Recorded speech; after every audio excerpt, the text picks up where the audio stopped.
కష్టం వచ్చినప్పుడు వాళ్ళని ఆశ్రయించే వాళ్ళము కాదు. వాటి వల్ల మనకి ఉపయోగం లేకుండా ఉండేది. సో, ఇప్పుడు మన దేవుడి దగ్గరైతే అలాంటిది కాకుండా ఖచ్చితంగా ఈయన్ని మనం ఆశ్రయించినప్పుడు మనకి ధైర్యంగుంటది. ఈయన దగ్గర మనకి ధైర్యం వచ్చుద్ది. ఈయన మనకు చేస్తాడు అని ఒక భరోసాతో మనం జీవిస్తున్నాం. కాబట్టి సామెతల గ్రంథకర్త ఏదైతే రాసాడో అది నిజం. అది ప్రాక్టికల్ లైఫ్‌లో నిజమనమాట. ఆయన యందు భయభక్తులు కలిగున్న ఎవరికైనా సరే బహుధైర్యం వచ్చిద్ది. ఆయన మన జీవితంలో ఉండడమే గొప్ప ధైర్యం అనమాట. ఆయనే గొప్ప ధైర్యం మనకి. కాబట్టి అటువంటి ధైర్యం మనకి ఈ రోజు వచ్చింది కాబట్టి మనము ఆయన్ని బట్టి ధైర్యంగా ఉండి ముందుకెళ్ళాలి. అంతే కాకుండా ఈరోజు ఈ భౌతికమైన విషయాల గురించి ధైర్యం కాదు గానీ, ఆత్మీయ జీవితంలో ఆత్మీయమైన విషయం గూడా మనకొక ధైర్యాన్నిస్తోంది. అన్నిటికి మించి అంటే కేవలం భౌతికమైన విషయాలకే యేసుప్రభు మీద ఆధారపడితే పౌలు చెప్తాడు గదా! మనకన్నా దౌర్భాగ్యులు ఎవరు లేరంటాడు. అంటే ఇప్పుడు భౌతికమైన అవసరాలు తీరుతున్నాయి గదా! అందుకే యేసుప్రభు అని అనుకుంటే మాత్రం మనకంటే దౌర్భాగ్యులు ఎవరుండరు. అదే అతను చెప్తా ఉన్నాడు. పౌలు గూడా రాసిందదే. అయితే మనం చెప్పేదేంటంటే భౌతికమైన విషయాలు కావాలి ధైర్యాన్నిస్తాయి మన జీవితంలో. ఆత్మీయమైన విషయంలో ఒక గొప్ప ధైర్యం ఏంటంటే, మనం ఈరోజు మరణించినా మనకు నిత్యత్వం ఉంది. మనకంటూ తండ్రి ఉన్నాడు. మనం దిక్కులేని వారం కాదు. ఈరోజు మరణించినా మన ఆత్మ వెంటనే ప్రభు సన్నిధికి వెళ్తది. మనకి నిత్య జీవం అనే ఒక గొప్ప గిఫ్ట్ ఆయన మన కోసం రెడీగా ఉంచాడు. ఆయనతో మనం యుగయుగాలు గూడా సంతోషంగా ఉండగలుగుతాం అని ఒక భరోసా కలిగున్నాం మనం ఈరోజు. కాబట్టి కేవలం భౌతికమైన విషయాలకే ధైర్యం కాదు గానీ, మన స్పిరిచ్యువల్ లైఫ్‌లో కూడా మనకంటూ ఒక నిరీక్షణ ఉందన్నమాట. అది ఒక హోప్. ఇంతకుముందు జీవితంలో లేదు ఆ హోప్ మనకి. చేయాలి కాబట్టి చేసాం అంతే. ఒక హోప్ లేదు మనకి. నిరీక్షణ లేదు. కానీ ఈరోజైతే మన జీవితంలో యేసుని కలిగున్న మనకి ఒక నిరీక్షణ కూడా మనం కలిగున్నాం. ఆ నిరీక్షణే నిత్య జీవం అన్నమాట. మన ప్రయాస, ప్రయత్నం అంతా కూడా దానికోసమే. కాబట్టి ఆత్మీయ జీవితంలో గూడా మనకొక ధైర్యం ఉంది. ఒక భరోసా ఉంది. అయితే మనం ఈ లోకంలో ఉన్నంత వరకు భౌతికమైన అవసరాలు కూడా ఉంటాయి కాబట్టి, మనకి భౌతికమైన అవసరాలు గూడా ప్రభు తీరుస్తాడని ధైర్యం కలిగి మనమున్నాం. ఆ తర్వాత మన లైఫ్‌లో మరణం వరకు ఉండే దేవుడు. మరణం తర్వాత కూడా ఆయన రాజ్యంలో మనల్ని యుగయుగాలు సంతోషంగా ఆయనతో ఉంచుకునే దేవుడు. అటువంటి దేవుడున్నాడు కాబట్టి మనకి లైఫ్‌లో మొత్తం ఇంకా సెక్యూరిటీ గదండీ! మొత్తం సెక్యూర్డ్ లైఫ్ అన్నమాట. ఒక ధైర్యం మనకిస్తుంది. అందుకే ఆయన యందు భయభక్తులు కలిగిన వాడికి బహుధైర్యం పుట్టిస్తది. మనమందరం ఎప్పుడైతే యేసుప్రభుని రక్షకుడిగా అంగీకరించి, సొంత రక్షకునిగా ఒప్పుకొని, ఆయన రక్తం చేత పాపాలు కడిగేసుకున్నామో, ఇంకా ఆయన యందు భయం, భక్తి కలిగున్నామో, అక్కడి నుంచి మన జీవితంలో బహుధైర్యం మొదలైంది. ఈ రోజుకి కూడా మనం ఈరోజు ధైర్యంగా మాట్లాడగలుగుతున్నాం. మన సాక్ష్యాలు ఎవరడిగినా సరే చెప్పగలుగుతున్నాం. ఎంతో ధైర్యం మనకి. ఒక్క మాటైనా కనీసం నుంచుని మాట్లాడలేని మనం, ఈరోజు ఎక్కడైనా సరే వాక్య పరిచయకి ఎవరైనా పిలిచినా వెళ్ళడం కానీ, ఏ విషయంలోనైనా దేవుడి గురించి మాట్లాడడం గానీ, ధైర్యంగా నిలబడడం కానీ, ఎక్కడి నుంచి వచ్చింది ఈ ధైర్యం అంటే కేవలం ఆయన వల్లే అన్నమాట. ఆయన యందు మనం భయభక్తులుంచాం కాబట్టి, ఆయన మనకి బహుధైర్యం పుట్టిచ్చాడు. అంతేకాకుండా 27 వచనంలో అట్టివారి పిల్లలకు ఆశ్రయస్థానము కలదు. యెహోవా యందు భయభక్తులు కలిగి ఉండుట జీవపు ఊట. అది మరణ పాశములో నుండి విడిపించును. ఇది చూడండి ఎగ్జాక్ట్‌లీగా ఎంత బావుందో వాక్యం. మరణ పాశంలో నుంచి మనల్ని విడిపిస్తది. అంతే కదండీ! మరణ పాశము అన్నాడు. అదొక పాశము మరణమనేది. ఇంకా ఆ మరణంలోకి వెళ్ళామంటే ఇంక అంతే. ఎనక్కి ఎవరు రాలేరు. మళ్ళీ జీవం అనేది లేదు. జీవించడం అనేది లేదు. యేసు మన జీవితంలో లేనంత వరకు మనం అంతే. ఆ పాశంలోనే బంధించబడున్నాం. మరణ పాశం అంటారు దాన్ని. అది ఒక బంధకం అన్నమాట. ఆ బంధకంలో పడిపోతాం. కానీ యేసుని నమ్మిన వాళ్ళకున్న హోప్ ఏంటంటే, ఈ మరణ పాశముల్లోంచి అదే గదా! అన్నాడు. మరణ పాశములోంటి విడిపించును. ఏంటి ఆయన యందు మనకేదైతే ధైర్యం ఉందో అది జీవపు ఊటన్నమాట. ఆయన్ని నమ్ముకున్న మనము ఏంటి ఆ ధైర్యం అంటే జీవపు ఊట. అంటే ఈ మరణం నుంచి దాటి వెళ్ళిపోయాం మనం. అందుకే మరణమా నీ ముల్లెక్కడ? మరణమా నీ విజయం ఎక్కడ అంటాడు. ఎందుకంటే ఈ మరణాన్ని మన దేవుడు జయించాడు కాబట్టి మనకు కూడా ఆయన ద్వారా ఆ జయం ఉంటదన్నమాట. మరణాన్ని జయించి మూడో రోజు ఏదైతే ఆయన లేచాడో, అలాగే మనం కూడా రేపు చనిపోయినా సరే, ఆయన వచ్చినప్పుడు గాని లేదా మనకి మరి మనం చనిపోయిన తర్వాత గాని ఆయన తప్పకుండా మన మన దేహాన్ని లేపుతాడు. ఆయన వచ్చినప్పుడు మనం లెగుస్తాము అని ఒక హోప్‌తో మనమున్నామనమాట. కాబట్టి మరణ పాశముల్లో నుంచి ఆయన యందు భయభక్తులు కలిగి ఉండుట జీవపు ఊట. అది మరణ పాశముల్లో నుంచి విడిపిస్తది మనల్ని. మరణం అనేది ఒక పాశం అనమాట. ఒక బంధకంలాగా అది వచ్చేస్తది.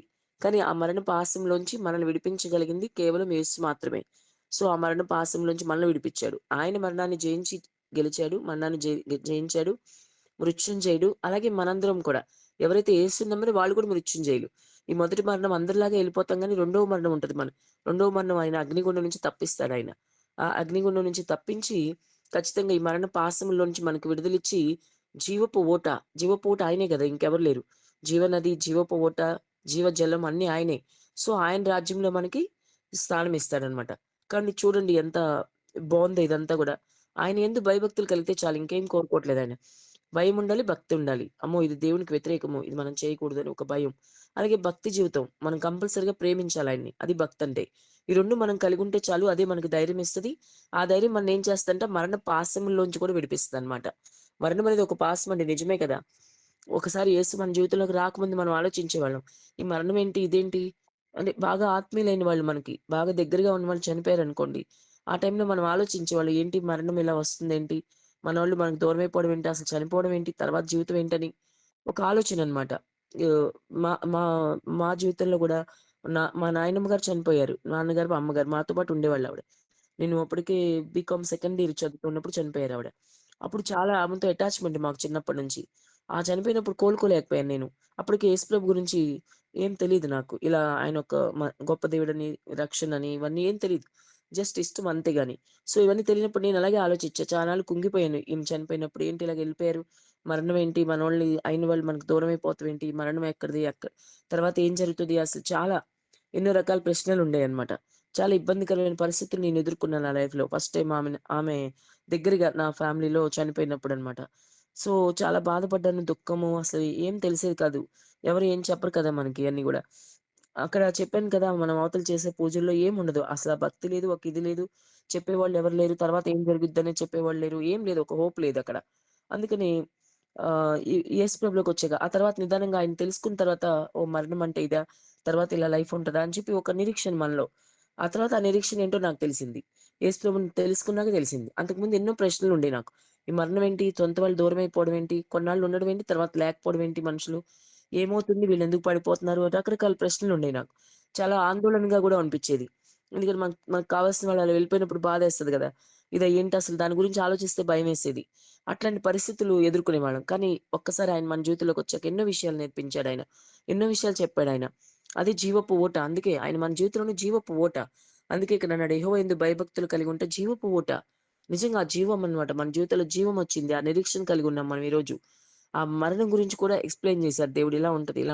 ఆఫ్టర్ డెత్ ఇలా లైఫ్ ఉంటది. ఒక రాజ్యం ఉంటది. ఆయన ఈ సృష్టికర్త ఆయన ఒక దేవుడున్నాడు. ఇవన్నీ ఏం తెలియకుండా ఉన్నాం మనం. తెలియనప్పుడు ఎన్నో ప్రశ్నలు మన జీవితాల్లో ఎంతో కన్‌ఫ్యూజన్‌లో ఉండేవాళ్ళం. యాక్చువల్లీ నేను కన్‌ఫ్యూజన్‌లో చాలా ఉండేదాన్ని. కానీ ఇయన్నీ తెలుసుకున్నాక ఓహ్! ఇదా లైఫ్ అని మనకి ఒక ఊరటనమాట. జీవపు ఊట. అది ఒక జీవం మనలో. ఒక చాలా హ్మ్. చాలా డిసప్పాయింట్‌లో నిరాశ, నిస్పృహలు మన జీవితాల్లో ఉన్నప్పుడు మనకి ఒక మంచి ఊ ఊరటనమాట. మంచి ఊరట యేసు మన జీవితంలోకి రావడం. నిజంగా చాలా అద్భుతమండి ఇది. ఆయన ఎన్నో విషయాలు చెప్పి మనకి నేర్పించి మనకు ధైర్యపరిచాడాయన. అందుకే ఆయన యందు భయభక్తులు కలిగున్నోడికి బహుధైర్యం పుట్టుద్ది. నిజమే. ఏ రోజైతే ఆయన నమ్మామో, ప్రేమించామో, రక్షకుడిగా ఒప్పుకున్నామో, ఆయన రక్తం చేత పాపాలన్నీ కడిగేసుకున్నామో, అప్పుడే మనకి ఈ ధైర్యమనేదొచ్చేసింది. ఎందుకంటే ఆయన మనకొక నిరీక్షణనమాట. బ్రతికున్నంత వరకు హమ్మయ్య! యేసు మనకు తోడుగుంటాడురా. ఇంతకుముందు ఆ నిరీక్షణ లేదుగా. ఎవరికి చెప్పుకోవాలో తెలీదు. ఒక వ్యక్తిని కోల్పోయాం ఇంట్లో. ఎవరితో మాట్లాడుకోవాలో తెలీదు. ఆ ఏడుపు, బాధ ఎవరికి పంచుకోవాలో తెలీదు. ఆమె ఎక్కడికెళ్ళిందో తెలీదు. ఎలాంటి పరిస్థితులు ఫేస్ చేసాం మనం. కానీ ఆ తర్వాత యేసు వచ్చాక ఇవన్నీ మనకు చెప్పి ఎంత ధైర్యపరిచాడాయన. మీరు ధైర్యంగా ఉండండని చెప్పి మీరు దిగులు పడకండి. నేను అసలు ఎన్ని విషయాలు 1 కాదు, 2 కాదు. అన్ని విషయాలు ఆయన మనతో మాట్లాడినప్పుడు మనకు ధైర్యం రాక ఏమైద్దండి? ఆ వాక్యమే మనకు ధైర్యపరిచింది గదా! ఆయన మన జీవితంలోకొచ్చాక. కాబట్టి ఆయన యందు భయభక్తులు కలిగి ఉంటే బహుధైర్యం పుట్టిస్తది. అంతేకాదు అట్టివారి పిల్లలకి ఆశ్రయ స్థానము కలదు. వాళ్ళ పిల్లలు కూడా ఎవరైతే దేవునిలో ఉంటారో వాళ్ళ పిల్లల్ని గూడా అలా పెంచుతా ఉంటే వాళ్ళకి ఆశ్రయ స్థానం ఉంటది. అంతేకాకుండా అది మనకి జీవపు ఊట. చాలా ఊరట మన జీవితంలో యేసు ఉండడం. అవన్నీ మనకు తెలిసిన తర్వాత నిరీక్షణతో ఉన్నాం మనం. అంతేకాకుండా అది మరణ పాశంలో నుంచి విడిపిస్తదండి. మనం మరణ పాశంలోంచి విడుదలొచ్చింది మనకి. ఆ మరణం అనే ఒక బంధకం అన్నమాట అది. మరణం అనేది. ఖచ్చితంగా అలా ప్రతి ఒక్కరు అలా చనిపోవడం అనేది అయన్నీ సో, ఈ బంధకాల్లోంచి దేవుడిలోకొచ్చాక మనం ఈ బంధకాల నుంచి విడుదలిచ్చాడు దేవుడు. అంతేకాకుండా ఒక జీవపు ఊటలోకి మనం వచ్చాము. ఈ చీకటి నుండి వెలుగులోకి నడవగలిగాము. ఈ చెడు నుంచి మంచిలోకి నడవగలిగాము. ఈ మరణ పాశముల నుంచి మరి ఎక్కడికొచ్చామంటే మనం జీవజలంలోకి నడిచామనమాట. జీవజలంలోకి నడుచుకుంటూ వచ్చాం. కాబట్టి ఇవన్నీ మనకు చాలా మనకు చాలా ధైర్యాన్ని కలిగిస్తున్నాయి. నిజంగా మనం ప్రాక్టికల్‌గా ఆలోచిస్తే ఆయన మన జీవితంలో ఉండవే కదా మనకు ధైర్యం. ఇప్పుడు ఏ సిట్యుయేషన్ వచ్చినా మనకు వెంటనే ప్రభు గుర్తొస్తారు. అమ్మ! ప్రభు ఉన్నారు కదా! ఆయన పాదాలు పట్టుకుందాంలే, ఆయన్ని అడుగుదాంలే మనకు ధైర్యం వస్తది. ఆయన్ని అడిగితే ఇస్తారు కదా మనకి. గడిచిన కాలంలో ఎన్నో సార్లు ఇచ్చారు. ఇప్పుడు కూడా ఇస్తారు కదా! ఇదే కదా ధైర్యం అంటే. ఇది మనకు ఆ ధైర్యం ఎక్కడి నుంచి వచ్చింది? ఆయన్ని బట్టే గదా! అందుకే భక్తుడు రాసాడు. ఆయన యందు భయభక్తులు కలిగుంటే బహుధైర్యం పుట్టించిద్ది అని. నిజమే ఈరోజు ఏ విషయంలో మనకు కొదువ లేదు. ఏ విషయంలో భయపడాల్సిన లేదు. ఒకవేళ ఏదైనా శోధనుంది. ప్రభు చూపిస్తారు మనకు ముందుగానే. ఇలా శోధనొస్తుంది. శోధన రాబోతుంది. మనం ఏంటి వెంటనే ప్రార్థన చేసుకుంటాం. ప్రభా! శోధన కొట్టివేయి నాయనా నువ్వే కదా మాకు సహాయమయ్యా. మాకెవ్వరు లేరు ప్రభా! అని పాదాలు పట్టుకున్నప్పుడు మనకి చాలా అద్భుతంగా విజయమిస్తాడు దేవుడు. ఎక్కడికక్కడ విడుదలిస్తాడు మనకి. ఎన్నో సార్లు మనకు విడుదలిచ్చిన దేవుడు మన జీవితాల్లో. ఆర్థికంగానో, అనారోగ్యంగానో ఎంతో ఇబ్బందుల్లో మనం ఉన్నప్పుడు దేవుడు మనకి తోడుగా ఉండి మనకు విడుదలిచ్చాడు. ఆ గడిచిన కాలంలో మన జీవితంలో చేసిన మేళ్ళన్నీ కూడా మనకెంతో ధైర్యాన్నిస్తాయి ఈ రోజున. ఈ రోజున అందుకే ఒక హోప్ ఉంది మనకనమాట. ఆయనలో మనకి నిరీక్షణ గలవారమే ఉన్నాం. అందుకే అది జీవపు ఊట అన్నాడు ఇక్కడ సామెతల గ్రంథకర్త. చాలా విషయాలన్నాడు. ఆయన యందు భయభక్తులు కలిగుంటే ధైర్యం పుట్టిస్తది. అది జీవపు ఊట అన్నాడు. మరణ పాశంలో నుంచి తప్పిస్తది. అట్టివారి పిల్లలకి ఆశ్రయ స్థానం గూడా ఉంది. ఆ పిల్లలకి గూడా ఆశ్రయ స్థానం ఉంటదండి. ఇప్పుడు కరెక్ట్‌గా భక్తి చేయలేని వాడున్నాడు. ఇప్పుడు మరి మనం అడవి వృక్షాల గురించి మాట్లాడుకున్నాం గదా! మన షూలమతి అంటది. ఈ అడవి వృక్షాల మధ్యలో జల్దర వృక్షం వలె ఉన్నాడు నా ప్రియుడంటది. ఈ అడవి వృక్షాలంటే ఇవేనండి. వేల్పులని పిలువబడిన వాళ్ళు, దేవుళ్ళని పిలువబడిన వాళ్ళు చాలా మందుంటారు. ఇవన్నీ అడవి వృక్షాలు. వాటి వల్ల ఏ ఉపయోగం లేదు. ఎత్తుగా పెరుగుతాయి, అన్నీ ఉంటాయి. కానీ వాటి వల్ల మనకేమి ఫ్రూట్స్ కూడా ఉండవు. వాటికి తినడానికి కూడా ఏముండదు. కానీ జల్దర వృక్షంలాగా, ఒక యాపిల్ వృక్షంలాగా ప్రభువు ఇలాంటి వాటి మధ్యలో ఉన్నాడు. సో, వాటి వల్ల ఏ ఉపయోగం లేదు. ఈ అడవి వృక్షాల వల్ల మనకి ఏ ఉపయోగం ఉండదు. సో, ఇప్పుడు వాటిని నమ్మిన వాళ్ళందరికి కూడా అంతే. పిల్లలకి వాళ్ళకే సరిగ్గా ఇది లేదు. పిల్లలకి ఏం నేర్పిస్తారండి వాళ్ళక్కడ? ఆ భక్తి ఏముండదు. అదే మనమైతే మన పిల్లలకి భక్తి నేర్పిస్తాం. మన పిల్లలకి కూడా ఆశ్రయస్థానం ఉంది అంటున్నాడు. కాబట్టి పిల్లలు గూడా ఎవరైతే మరి ఉన్నారో వాళ్ళకి కూడా మనకి ఆశ్రయస్థానం ఉంటదని చెప్పి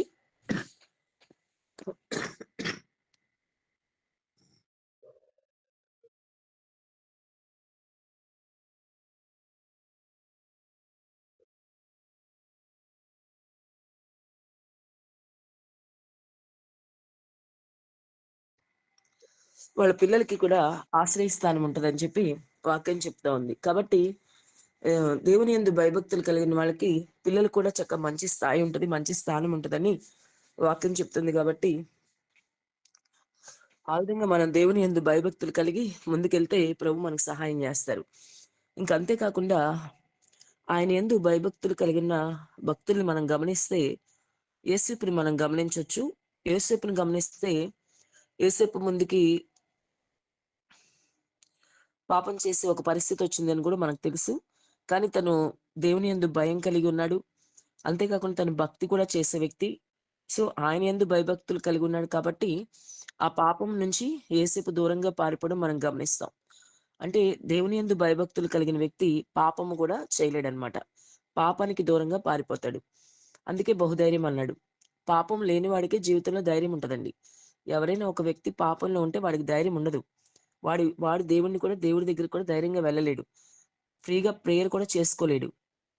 హార్ట్‌ఫుల్‌గా దేవుని సన్నిధికెళ్ళి దేవుడిని స్తుతించుకోలేడు. ఎందుకంటే ఒక పాపము తనలో ఉన్నప్పుడు దేవుని కోసం దేవుని దగ్గరికి వెళ్ళలేడు. దేవునికి సమీపంగా రాలేడు. ప్రార్థన చేసుకోలేడు.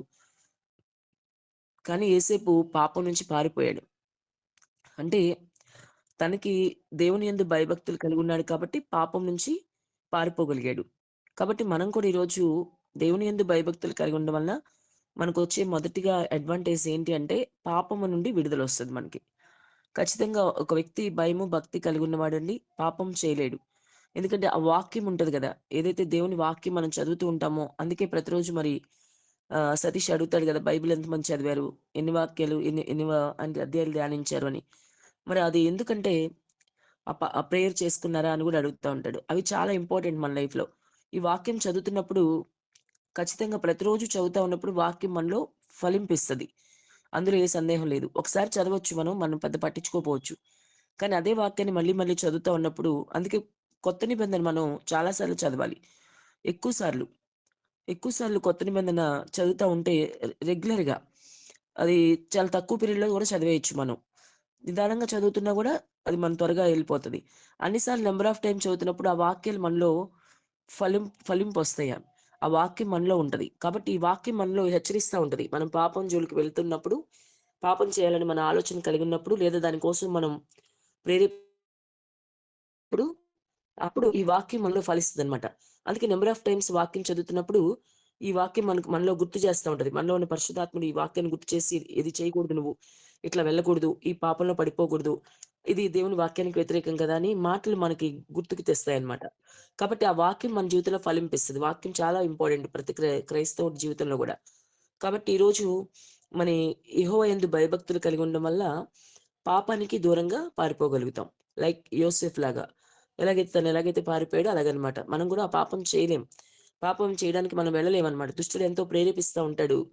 మనల్ని పాపంలో పడేయడానికి సులువుగా చిక్కులు పెట్టే పాపంలో పడేద్దామని చూస్తా ఉంటాడు. అలా అలా ఎప్పుడైతే పాపంలో పడతామో దేవునికి దూరం అయిపోతాం గదా! వాడి టార్గెట్ కూడా అదే గదా! అపవాది టార్గెట్ అదే. అందుకే అపవాది తంత్రములను ఎరిగిన వారమే అన్నాడు. అపవాది తంత్రం ఎరిగిన వారమే ఉండాలి. వాడి టార్గెట్ అదే కాబట్టి వాడికి ఉచ్చుల్లో మనం పడిపోకూడదు. వాడు మాక్సిమం మనల్ని పాపంలో పడేయడానికి ప్రయత్నిస్తాడు. దేవునికి దూరం చేయడానికి. కాబట్టి అలాంటి పరిస్థితులు మన జీవితంలో వచ్చినప్పుడు ఆయన యందు మనం ఏదైతే భయభక్తులు కలిగి ఉన్నామో, దాన్ని బట్టి మనం ఆ పాపంలో పడకుండా, అంతేకాకుండా వాక్యం మనకి హెల్ప్ అవుతది. ఆ వాక్యం మనం చదివే వాళ్ళంగా ఉండాలి. సో, ఆ వాక్యం చదివినప్పుడు ఆ వాక్యం మనలో ఫలిస్తది కాబట్టి ఖచ్చితంగా మనకది హెల్ప్ అవుతది. తర్వాత దావీదు విషయం గూడా మనం తీసుకుంటే చాలా సార్లు దావీదు కూడా అంతే. దేవుని యొక్క భయభక్తులు కలిగిన వ్యక్తి కాబట్టి తను గూడా మరి చాలా విషయాల్లో దేవుని యొక్క జ్ఞానం కలిగి నడుచుకోవడమే గాని, ఆ భయభక్తులు కలిగి బహుధైర్యం పుట్టిచ్చింది దావీదుకి. ఎన్నో సార్లు ధైర్యంగా మాట్లాడతాడు. తన చిన్నతనం నుంచి మనం చూస్తే తనకి దేవుడంటే చాలా ఇష్టం. కాబట్టి దేవుడి మీద దేవుడిని పట్టి ధైర్యం తెచ్చుకున్న వ్యక్తనమాట. చిన్నతనం నుంచి తను గొర్రెల మంద కాస్తున్నప్పుడు, మరి ఎలుగుబంటొచ్చినప్పుడు, సింహం వచ్చినప్పుడు గాని, మరి చాలా ధైర్యంగా వాటిని ఎదుర్కోవడం. ఆహ్, ద అంటే దేవుడిని పట్టి తనకున్న ధైర్యాన్ని కాదు. నేను ధైర్యవంతుడిని వీటిని చేయగలనని ఎక్కడ అనుకున్నట్టుగా గూడా అక్కడ మనం చూడం మన వాక్యంలో. ఇది నా దేవుడిని బట్టి నేను చేయగలను అంటాడు. అలాగే లైక్ గొలియాతుని చంపినప్పుడు గూడా నా దేవుని నామంలో నీ మీదకొస్తున్నానంటాడు. అక్కడ గూడా అంతే. దేవుని నామాన్ని బట్టే అంటే దేవుని యందు భయభక్తులు కలిగున్నాడు కాబట్టి తనకి ఆ ధైర్యం పుట్టింది అని. ఇప్పుడు వాక్యం అది. ఎందుకంత ధైర్యం వచ్చిందనే దానికనమాట. ఎందుకంత ధైర్యం వచ్చిందంటే తనకి దేవుని యందు భయభక్తులు కలిగిన వ్యక్తి కాబట్టి. అలాంటి వాళ్ళకే అంత ధైర్యం వచ్చిద్ది. ఈరోజు మనం కూడా అంతే. దేవుని యందు భయభక్తులు కలిగున్న మనం దేన్నైనా ఎదుర్కోగలం. మన జీవితంలో ఎలాంటి సిట్యుయేషన్ వచ్చినా, ఒకప్పుడు దేవుడు మన జీవితంలో లేనప్పుడు ఎలాంటి సిట్యుయేషన్ మన జీవితంలో వచ్చినా చనిపోవాలని ఒక ఆలోచన వచ్చేది మనలో. ఇక దీనికి చావు తప్ప మార్గం లేదురా! ఇదిగో అప్పులు భారం ఎక్కువైపోయింది. అప్పులోళ్ళు ఎక్కువ వచ్చేస్తున్నారు. అందరూ వచ్చి అడిగితే చుట్టుపక్కల పరువు పోతుంది. ఓ నలుగురు ఎవరైనా మన పరిస్థితి చూసి మనల్ని బయటోళ్ళు అడగడం చూస్తే, ఇక చాలు అయిపోయింది పని. వీళ్ళందరూ చూస్తారు. ఇంకెందుకురా పరువు పోయింది. రేపొద్దున వాళ్ళనెలా ఫేస్ చేయాలి? పొద్దున్నే లేచి వాళ్ళ మొహం చూడాలి గదా! అని ఏదో ఆలోచన వచ్చేస్తది. దుష్టుడు అలా ప్రేరేపిస్తే ఇంక చనిపోవడం తప్ప వేరే ఆలోచన లేదని వచ్చేది మనకి. చావే ఆలోచన అనుకునేవాళ్ళం. ఇలాంటి పరిస్థితులు చాలా ఉన్నాయి మన జీవితంలో భయపడిన సిట్యుయేషన్స్. కానీ ఇదే రోజు, ఆ రోజు వేరు, ఈ రోజు వేరు. ఈరోజు యేసు మన జీవితంలో ఉన్నాడు. ఈరోజు నిజమే అప్పుల బాధల్లో కూలిపోయాం మనం. కానీ చాలా ఆర్థిక ఇబ్బంది ఉంది.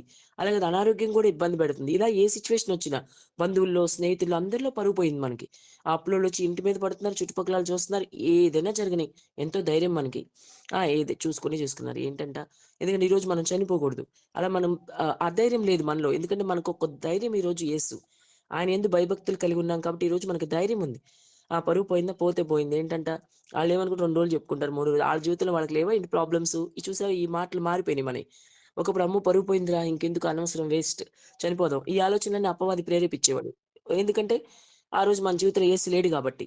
కానీ ఈరోజు యేసు మన జీవితంలోకొచ్చాడు గాబట్టి, ఆయన యందు భయభక్తులు కలిగి ఉన్నాం కాబట్టి, ఈరోజు అపవాది మాటలకి చోట్లేదిక.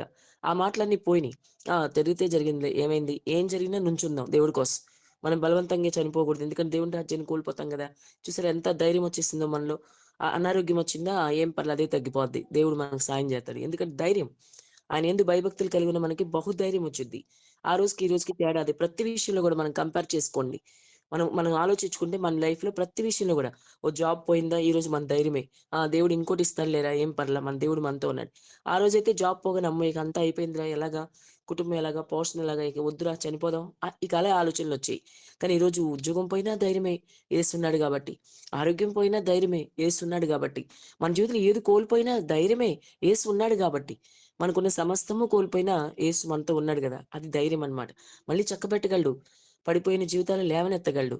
మళ్ళీ ఎన్ని సార్లు పడినా అందుకే శత్రువా నా మీద నువ్వు అతిశయపడబాక. నేను ఎన్ని సార్లు పడినా తిరిగి లేస్తాను. నా దేవుడు నాకు తోడుగా ఉన్నాడంటాడు భక్తుడు. నా మీద ఊరికే అతిశయపడబాకు శత్రువా. నేను పడిపోయినా లెగస్తాను మళ్ళీ. ఈరోజు మనం అలా మాట్లాడొచ్చు ధైర్యం. ఎందుకు ఆ ధైర్యం అంటే దేవుడిని బట్టి. యేసుని బట్టే ఆ ధైర్యం. ఎవ్వరిని బట్టి రాదండి అది. ఏ బంధువుని బట్టో, స్నేహితుని బట్టో వచ్చే ధైర్యం కాదది. ఏ మనిషి అయినా నీకు కొంతకాలమే సాయం చేయగలరు. ఏమీ జరగకుండానే మళ్ళీ నీ యొద్ద నుంచి ఎళ్ళిపోతారు. కారణం గూడా తెలీదు మనకి. కారణం ఏం జరిగిందని మనం ఎంత ఆలోచించినా మనకు తెలీదు. ఈరోజు మంచిగున్నోళ్ళు రేపుండరు. ఈరోజు మంచిగా మాట్లాడినోడు రేపు మాట్లాడరు. ఈరోజు సహాయం చేస్తాం మనకని మంచి ఆలోచన ఒక వ్యక్తి కలిగుండొచ్చు.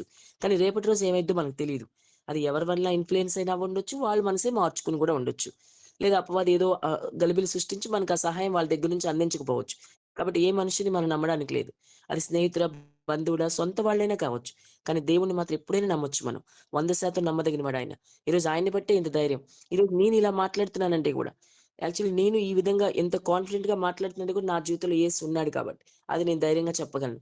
ఒకప్పుడు లేడు, నా జీవితంలో ఏమీ లేదు. కానీ ఈరోజు యేసు ఉన్నాడు, సమస్తము కలిగి ఉన్నాం. ఆఫ్‌కోర్స్ ఏదో ఇబ్బందులు, ఇరుకులుంటాయి. కానీ అన్నిటికి కూడా ధైర్యంగా మనం నిలబడ్డాం ఈ రోజున. ధైర్యంగా నిలబడ్డా ఏ విషయంలోనైనా అది. అది పరిచర్య అవ్వచ్చు, సేవ అవ్వచ్చు, ఇంట్లో వ్యక్తిగత విషయాలవ్వచ్చు, ఆర్థికమైన ఇబ్బందులవ్వచ్చు, అనారోగ్యం అవ్వచ్చు, ఇంక వేరే ఏ పరిస్థితి అయినా అవ్వచ్చు. ఈరోజు నిలబడ్డాం ధైర్యంగా అంటే యేసుని బట్టే. ఆయనున్నాడు అంతే. ఏదైనా జరగని. ప్రాణం పోయే పరిస్థితొచ్చినా సరే పర్లేదు. నాకు యేసున్నాడు. పోయినా పర్లేదు. ఎందుకంటే పైకెళ్ళిపోతాం గదా! ఆయనున్నాడు గదా! ఆయనతో ఉంటాం. ఆయనున్నాడు అని ఒక భరోసా అన్నమాట మన జీవితాల్లో. ప్రతి ఒక్కరు అంతే ఈరోజు మనం. ఆయన్ని కలిగున్నాం కాబట్టి ఈ ధైర్యం మనకి.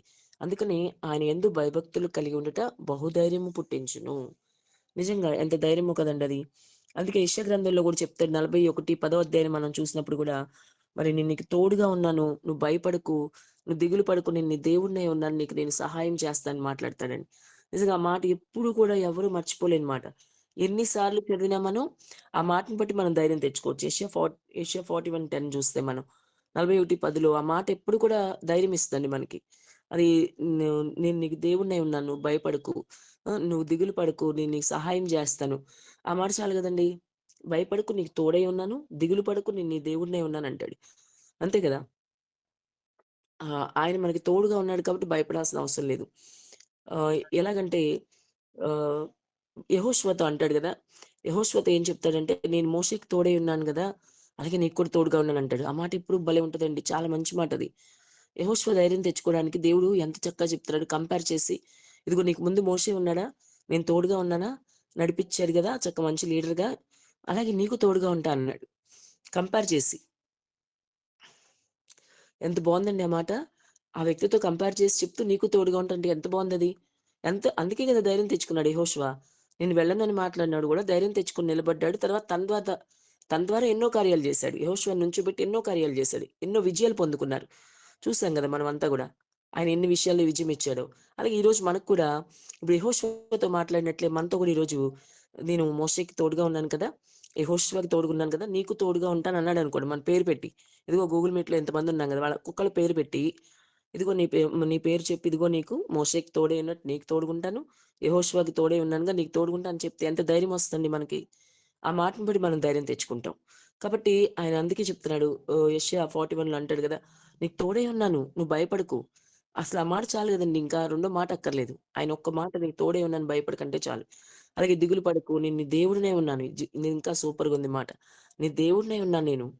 అసల ఆయన చెప్తుంటే నేను నీ దేవుడినై ఉన్నానంటే ఇంకెంత మంచిదండి అది. అంత శక్తిమంతుడు. అంత ఎల్ షద్దై ఆయన సర్వశక్తిమంతుడు. నీకు నేను దేవుడినై ఉన్నానంటే ఇంకెందుకు దిగులు పడాలి మనం. కాబట్టి మనం ఈరోజు వింటున్న వాళ్ళు ఒకవేళ ఏ విషయంలోనైనా మనం దిగులుగా ఉన్నామేమో, ఏ విషయంలోనైనా భయపడుతున్నామేమో, అయితే భయపడాల్సిన అవసరం లేదని దేవుడు చెప్తా ఉన్నాడు. ఎందుకు భయపడకూడదంటే ఏదో ఆస్తిని బట్టి కాదు, ఉన్న బ్యాంక్ బ్యాలెన్స్‌ని బట్టి కాదు, బంగారాన్ని బట్టి కాదు, స్నేహితుల్ని బట్టి కాదు, కేవలం ఆయన్ని బట్టి. ఇదిగో యెహోవా యందు భయభక్తులు కలిగి ఉండుట బహుధైర్యం పుట్టిస్తది. అది జీవపు ఊట. అట్టివారి పిల్లలకి ఆశ్రయస్థానం ఉంటది. ఆళ్ళు మరణ పాశముల్లోంచి విడిపించబడతారు. ఆ మరణం అనేది ఒక పాశంలాగా, బంధకంలాగా ఉన్నప్పుడు ఆ బంధకాల నుంచి విడుదలిస్తాడనమాట దేవుడు. అది భౌతికమంగా మనం ఈ లోకంలో ఉన్నంత వరకు సపోర్ట్ చేస్తాడు. మనకు ధైర్యం ఇస్తాడు. మనం చనిపోయినా మనకు ధైర్యమేనండి. వెన్ కంపేర్ టు అదర్స్ అంటే రిమైనింగ్ లోకంలో ఉన్న పీపుల్‌తో కంపేర్ చేసుకుంటే మన ధైర్యమే. చనిపోయినా ధైర్యంగానే చచ్చిపోతాం మనం. ఎందుకంటే చెప్తాం ధైర్యంగా, ఇదిగో నా దేవుడి దగ్గరికి వెళ్ళిపోతున్నాం. ఇక పిలుపొచ్చింది నేను వెళ్ళిపోతున్నా నా దేవుడి దగ్గరికని. లైక్ స్టెఫెన్ ఎలాగైతే లాస్ట్‌లో గూడా రాళ్ళు కొడుతున్నా గూడా, ఇదిగో ఆకాశం తెరవబడింది. నేను దర్శనం చూస్తున్నాను. యేసు అక్కడ నా కోసం ఎదురు చూస్తున్నాడు. ఎంత ధైర్యంగా చెప్పాడండి. ఎందుకు ఆ ధైర్యం అంటే ఆయన కూడా భయభక్తులు కలిగున్నాడు. ఎవరైనా సరే అంతే. మనం చేసే భక్తి మనకి ధైర్యాన్ని పుట్టించాలనమాట. అటువంటి మంచి భక్తి చేయాలి. దేవుడికి ఇష్టమైన భక్తి చేసిన వాళ్ళకే అలాంటి ధైర్యం వచ్చిద్ది. కాబట్టి ఈ భక్తులు కూడా యోసేపు గాని, దావీదు గాని, స్టెఫెను ఇట్లా కొంతమంది భక్తుల్ని చూస్తే ఎంతో ధైర్యంగా ఉన్నారు వాళ్ళు. ఎందుకంటే వాళ్ళు భయభక్తులు కలిగున్నారు గాబట్టి. కాబట్టి అటువంటి ధైర్యం మనం కూడా ఈరోజు కలిగుంటే, మనం కూడా భయభక్తులు కలిగుండాలి. అది మాత్రం ఇంపార్టెంట్. లేదంటే ధైర్యం రాదండి. నువ్వు ఈరోజు యేసుని కలిగున్నా సరే ధైర్యం రాదు. ఎందుకంటే నువ్వు పాపం చేస్తూ, ఇంకా వాక్యానికి వ్యతిరేకంగానే జీవిస్తూ, దేవుడు చెప్పిన విషయాన్ని నువ్వు నిర్లక్ష్యం చేస్తూ, ఆయనకిష్టమైన విధంగా కాకుండా, మాటి మాటికి గాయాన్ని రేపుతూ, ఒకటి చెప్తే ఆయన నువ్వు ఇంకోటి చేస్తానంటే, ఒక దారిలో వెళ్ళమంటే మనం ఇంకో దారిలో వెళ్ళడం, ఆయన ఒకటి మానేయమంటే మానేయడం, చేయమంటే చేయడం, ఇలాంటివన్నీ ఉంటాయి గదండీ! ఇవన్నీ మనం చేయగలగాలి. ఇవన్నీ మనం చేయగలిగినప్పుడు ఆయన మనతో ఉన్నాడురా అని ధైర్యం వచ్చుద్ది. మనకేమన్నా అవసరం వస్తే ఆయన చేస్తాడు. మన అవసరాలన్నీ తీర్చే దేవుడాయన. మనకి ఈయనున్నాడు అని ధైర్యం వచ్చిద్దనమాట మనకి. అయితే భయభక్తులు కలిగి ఉండడం అనేది చాలా ముఖ్యం. భయముండాలి, భక్తుండాలి. చెప్పాను కదా! భయం ఒకటే ఉంటే కుదరదది. భక్తి ఒకటే ఉన్నా సరిపోదు. 2 కలిగుండాలి. భయము, భక్తి కలిగుంటే భక్తుల్లాగా మనకు కూడా దేవుడున్నాడు మనకని ధైర్యం వచ్చిద్ది. బహుధైర్యం ఉంటది మన జీవితంలో. ఈరోజు ఏ విషయంలో ఎక్కడైనా సరే ధైర్యంగా ప్రకటించగలుగుతాం. బంధువుల మధ్య గాని, స్నేహితుల మధ్య గాని ధైర్యంగా మాట్లాడగలుగుతాం యేసు గురించి. అలాగే సేవా పరిచర్యలో గూడా ధైర్యంగా నిలబడి సేవ చేయగలుగుతాం మనం. ధైర్యం వచ్చిద్ది మనకి. ఎందుకంటే ఆయన యందు భయభక్తులు కలిగి ఉన్నాం గదా మనం. ఆయన నమ్ముకుని ఇంక వేరే ఆప్షన్ లేదు మనకి. వేరే ఎవరి వైపు చూడం మనం. ఇంక జీవితంలో మొత్తం ఆయన మీద ఆధారపడ్డాం పూర్తిగా. ఇంకేం బతికినా చనిపోయినా బ్రతుకుట క్రీస్తే చావైతే లాభము. ఈ మాట అయితే పర్ఫెక్ట్‌గా సరిపోద్ది. పౌలు మాటలు అదే గదా! నేను బ్రతుకుట క్రీస్తే చావైతే నాకు లాభం అంటాడు ఇక అంతే. ఎక్సలెంట్‌గా భక్తి జేస్తాడు. అందుకే ఆ ధైర్యం పౌలుకి. ఏంటయ్యా ప్రతిసారి ఏంటి ఆ మాటలేంటి? దేవుడి కోసం అంత మంచి వర్డ్స్ ఎలా మాట్లాడగలుగుతున్నాడు? మంచి పోరాటం పోరాడానంటాడు. ఇక నా పరుగు ముగిస్తున్నాను. ఇక నా గురి క్రీస్తే. లేదంటే ఇక బ్రతుకుతుంది నేను గాదు క్రీస్తే అంటాడు. ఇక నేను ఆయనతో పాటు సిలువేయబడ్డానంటాడు. అసలు ఎక్సలెంట్ వర్డ్స్ ఉంటాయండి. ఇక ఫైనల్‌గా నేను బ్రతుకుడు క్రీస్తే చావైతే లాభం అంటాడు. ఎందుకంటే ఆయన కోసం బ్రతుకుతాను ఇక నేను. ఇక లైఫ్ డెడికేషన్ అన్నమాట అదిక. పూర్తిగా ఆయనకి లైఫ్ రాసిచ్చేయడం. డెడికేషన్. త్యాగం చేయడం. ఇంక అలా ఎందుకొచ్చింది పౌలుకి అంత మాటలంటే భయభక్తులు కలిగి ఉండడం వలన. పూర్తిగా ఆధారపడిన వాడికి భయభక్తులు ఉంటది. కాబట్టి మనం కూడా ఈరోజు మన జీవితంలో మరి దేవుడు మాట్లాడుతున్నారు కాబట్టి ఒకసారి ఆలోచిద్దాం. ఫస్ట్ పాయింట్ ఏంటంటే, మనం ఈరోజు ఏ విషయంలోనైనా భయపడుతుంటే, ఒకవేళ ఇది ఇంపాసిబుల్ ఇక నా జీవితంలో జరగదా ఏంటి? రోజు అడుగుతున్నాం కదా! రోజు ప్రార్థిస్తున్నాం జరగట్లేదేంటి? అని గనక ఏదైనా సందేహం మనలో ఉంటే, ఈ సందేహం నుంచి దేవుడు విడుదలిస్తున్నాడు. జరుగుతది. డెఫినిట్‌గా జరిగిద్ది. ఆలస్యమైనా మంచిదే ఇస్తాడు దేవుడు. కొన్నిసార్లు ఆలస్యమైతే శ్రేష్టమైనది ఇంకా మంచిది ఇస్తాడు మనకి. కాబట్టి ఆలస్యమైనా ఇస్తాడు. అది ఎలా అంటే హోప్ వదులుకోకుండా ముందుకెళ్ళండి అని చెప్తున్నాడు. ఎందుకంటే ధైర్యంగా ఉండండి. నా యందు భయభక్తులు కలిగి ఉన్నారు కాబట్టి ధైర్యంగా ఉండండి. మీకు అడిగింది నేను ఇస్తాను డెఫినిట్‌గాని. ఆ తర్వాత ఇంకోటేంటంటే ఈరోజు మనందరిలో ధైర్యం రావాలి. ఇంకోటి ఇంకా ఏ విషయంలోనైనా భయంతో మనం ఉంటే గనక ఆ భయాన్ని దేవుడు కొట్టివేస్తున్నాడు. ఆయన యందు భయభక్తులు కలిగి ఉంటే జీవపు ఊటది. మరణ పాశంలో నుంచి విడిపించింది కాబట్టి మనం ఇంకా కృతజ్ఞత కలిగి, ఈ మరణ పాశంలోంచి దేవుడు మనకు విడుదలిచ్చాడు కాబట్టి ఆయన ప్రాణమిచ్చి, రక్తం కార్చి మన కోసం ఇలా చేశాడు కాబట్టి ఇంకా కృతజ్ఞత కలిగి జీవిద్దాం. మూడోదిగా నేర్చుకోవాల్సిన విషయం ఏంటి ఈరోజు దేవుడి కోసం ఏదైనా చేద్దాం. ప్రతిసారి అలా సైలెంట్‌గా ఉండిపోకుండా మనం దేవుడి కోసం ఏదో ఒకటి చిన్న పనైనా సరే, చిన్న పనైనా సరే దేవుడి కోసం చేద్దాం. మనం అలా ఉండిపోకుండా ఆయన కోసం కృతజ్ఞత కలిగి మనం చిన్నగా ఎవరో ఒకళ్ళకి మన కొలీగు, మన పక్కన వాళ్ళు, చుట్టుపక్కలోళ్ళు ఆటోలో వెళ్తున్నప్పుడు ఎవరో ఒకళ్ళు ఇంత అవకాశం వచ్చినా సరే, డెలివరీ బాయ్ అనుకోండి ఏదైనా ఆర్డర్ పెట్టిన వాడొచ్చాడు. ఆళ్ళకో లేకపోతే ఎవరో ఒకళ్ళకి చిన్న సువార్త మనం చెప్పగలగాలి. ఇది మాత్రం ఎప్పటికీ మర్చిపోకూడదు. చిన్న మాట దేవుడి కోసం. నీకు అవకాశం ఉన్న ప్రతి చోట ఆళ్ళేమనుకుంటారని అస్సలు ఆలోచించొద్దు. జస్ట్ నిదానంగా యేసు గురించి చెప్పండి. ఒక్క మాటనే చెప్పొచ్చు. ఆ మాటే వాళ్ళ జీవితంలో మార్పు తీసుకురావచ్చు కదా! ఇది మిస్ అవ్వద్దు. ఆయన కోసం మనం అదే గదా చేయగలం. తర్వాత ఇంకోటేంటంటే ఆయనకిష్టం లేని పనులు మన జీవితంలో నాలుగో విషయం. ఏదున్నా సరే అది చిన్నదవ్వచ్చు, పెద్దదవ్వచ్చు. నీకు కోపం అనుకోండి. ఎన్ని సార్లు చెప్పినా దేవుడికి కోపం ఇష్టం లేదు గదా! అయినా మారట్లేదు మనం. అదే స్పీడు, అదే మాట తీరు, అదే ఫాస్టు, అదే స్పీడ్‌గా మాట్లాడడం, నోరు నోరు జారిపోవడం ఇవన్నీ తగ్గించుకోవాలి మనం. ఇంకా ఏదైనా సరే.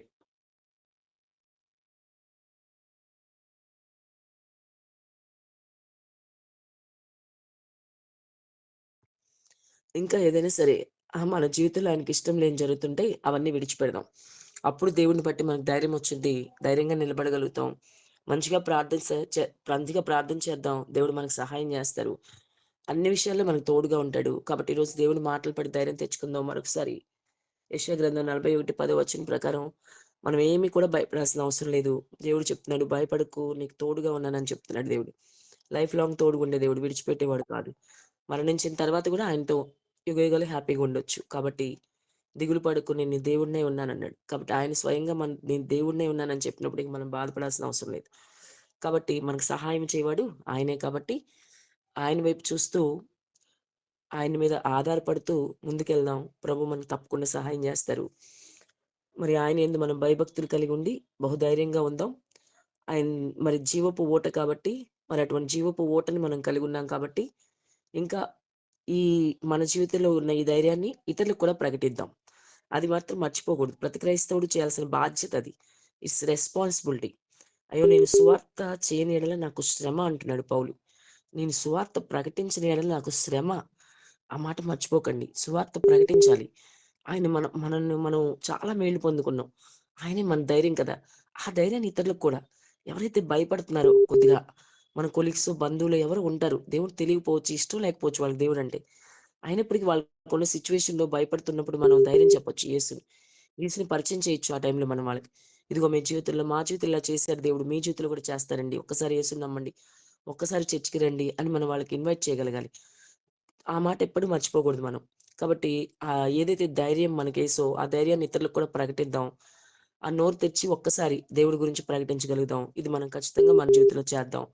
సువార్త ప్రకటించకపోతే మనకి శ్రమ. ఈ విషయం ఎవరు గూడా మర్చిపోకుండా ఇది పౌలు బాధ్యతలే మాది కాదని ఎవరు అనుకోబాకు. ఇట్స్ అందరి రెస్పాన్సిబిలిటీ అది.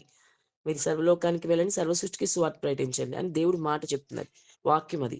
అది పలానా వాళ్ళే మీరే చేయండిరా, మీరు చేయొద్దని ఎక్కడ చెప్పలేదక్కడ. సో, మనందరం అది బాధ్యతగా తీసుకొని చేద్దాం. మన జీవితంలో ఇంతగా హ్యాపీగా మనం ఉన్నామంటే ఈరోజు ధైర్యంగా దేవుడే కాబట్టి, ఆ ధైర్యాన్ని ఇతరులకు కూడా ప్రకటిద్దాం. అప్పుడు మనకు కూడా ప్రభు అన్ని విషయాల్లో సహాయం జేస్తారు, తోడుగుంటారు. కొన్ని ఆత్మలైనా ప్రభు కోసం మనం పట్టుకోగలుగుతాం. కాబట్టి ఆ విధంగా మనం ఈ రోజు నుంచి కూడా ఇంకా ధైర్యం కలిగుందాం. నిరీక్షణ కలవారమే ఉందాం. ఏది అడుగుతున్నాం, ప్రార్థిస్తున్నాం అది కొనసాగిద్దాం. ప్రభు మనకు తప్పకుండా సహాయం జేస్తారు. అతి త్వరలో మన ప్రార్థనలకి జవాబు దొరుకును గాక. మన సమస్యలకి విడుదల కలుగును గాక. ఇదంతా యేసు నామంలో మనకి జరుగును గాక. ప్రభు ఈ మాటలు మన హృదయంలో ఫలింపించును గాక. ఆమేన్.